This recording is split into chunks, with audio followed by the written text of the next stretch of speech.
So first and foremost, and I think that's most important, I think we didn't deserve to win tonight, to be honest. We didn't play good enough for that. And that's maybe my first concern, what I think about that we, especially in the first half, we didn't play good enough football. So we pressed them kind of okay. They were under pressure, had to shoot a lot of long balls without a proper target. We won these balls, but we gave these balls pretty much with the second pass away again. That didn't help.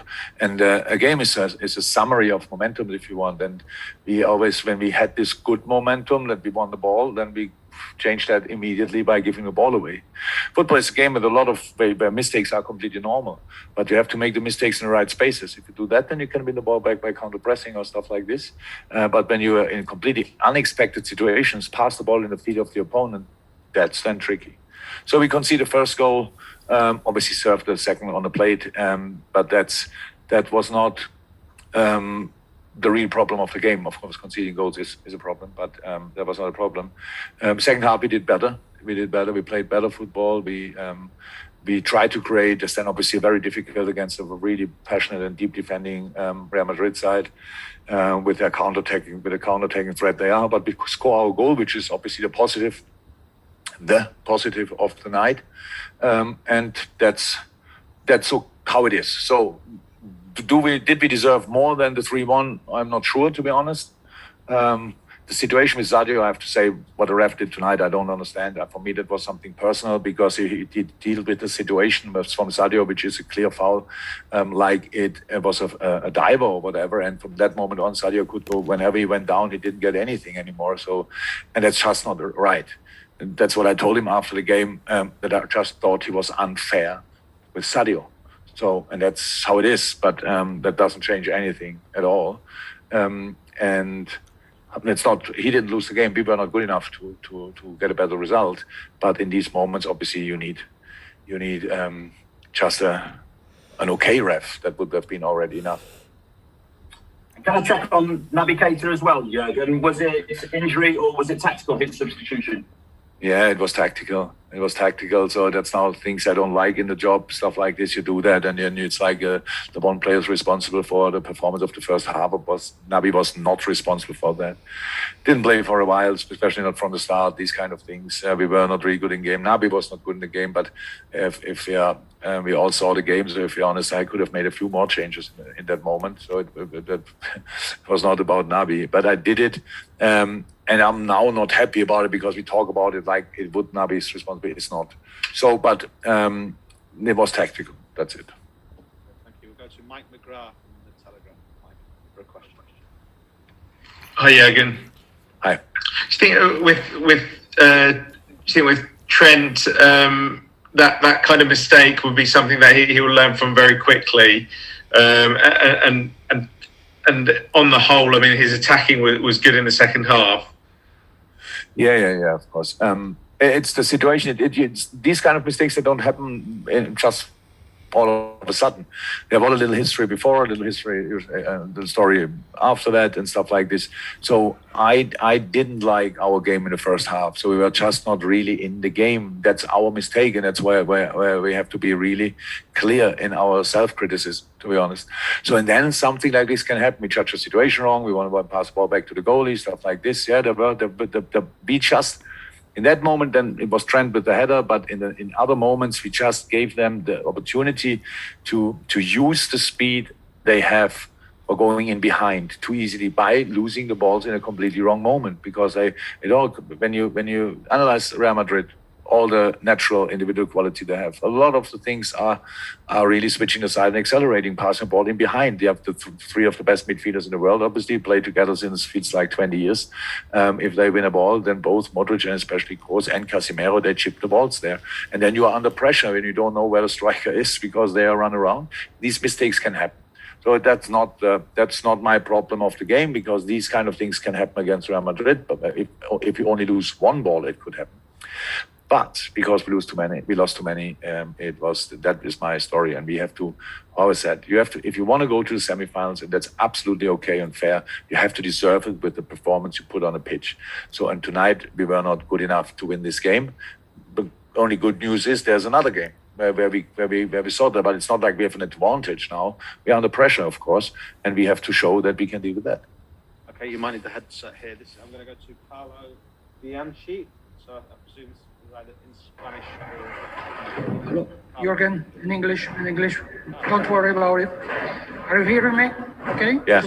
Okay. Could you take the mask off? Sorry. Okay. Well, thank you. That's not bad. Smiling as you used to do. Now it's getting a bit tough, I think so. Maybe harder than reaching the fourth place in Premiership. What do you think about it? Oh, we cannot be picky with that. We have to go for everything. So it's not that we now can make the decision. We after that game we say now there's no chance for us in the Champions League anymore, and in the Premier League we cannot change that every week. So we have to fight until the end, and we will. So this is tonight a really good result for Real Madrid, and it's not that we have any kind of advantage, but with each day and each minute we'll go over until next game. The 3-1 will not be that good anymore for Real Madrid and not that bad anymore for us, because there's of course a chance. But we have to play much better football, so we cannot get it like tonight. So for example, when we had years ago played against Barcelona and lost 3-0, so we played a super game. That's a massive difference. So tonight we didn't. But we can play much better, and we can be much more uncomfortable to play against than we were tonight. And that's actually what we have to make sure next week. Now we have to concentrate and recover first, and then concentrate on Aston Villa, which is for us a very important game, not only because of the result we had recently or in this season against them. Now we go to Onder Zero. Edu. Hello, Jürgen. There in the first half. Sorry, not you, Jim. Sorry, I apologise. I said. Hola, mister. Spanish? Hola, mister. Le pregunto en español. Sí, habla mucho de la primera parte y de los errores que han cometido. No sé cuál era su plan. Veíamos, nos sorprendió que, por ejemplo, el Liverpool no saliera a presionar más arriba. No sé si con los errores individuales el equipo se viene un poco abajo durante la primera parte y cambia inconscientemente el plan, que no era su plan.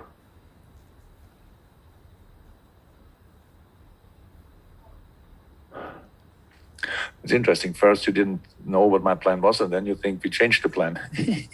It's all good. So that's how it is. And I lose a game. You have to face all the criticism, and it's no problem. I have no problem with that. Yeah. We changed in the second half the plan, which we didn't have in the first half. So no, I saw a lot of good pressing situations, to be honest. You know, when Real Madrid is forced to play long balls on the chest of our centre half without a striker around, that's a good pressing situation. You cannot win these balls always where you want to win it.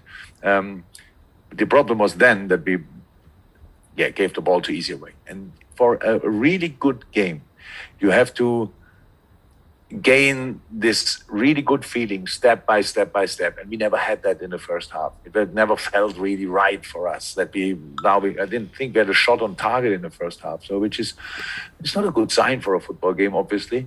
And that's the problem, that we didn't get through. So halftime, very important, have a break, get the chance for a restart. That's what we tried to do. We scored this one goal. We were then better in the game, much better in the game. So we had then we were not superior or whatever, but we were much better in the game, and we could have scored a second one.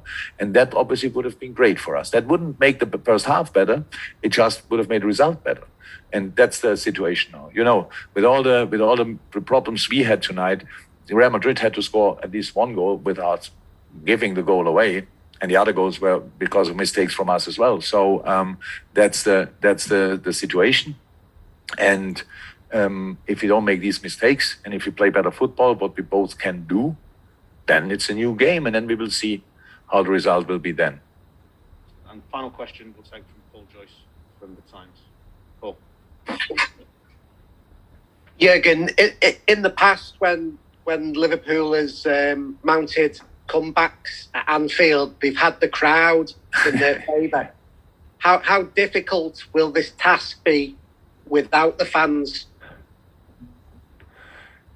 Yeah, of course, it's completely different. It's completely different. If you want to have some emotional memories. You watch the Barcelona game back, and 80% of this game was the atmosphere in the stadium, I would say. So yes, we have to do it without that.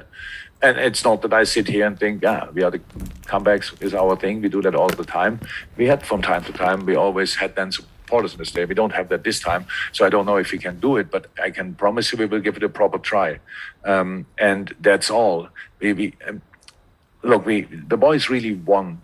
Today in the first half, we couldn't, for whatever reason, and we didn't. And that's what we have to find out, to change, and to go again. That's all, and then we will see. It must be a really tricky task for Real Madrid at Anfield, with or without supporters.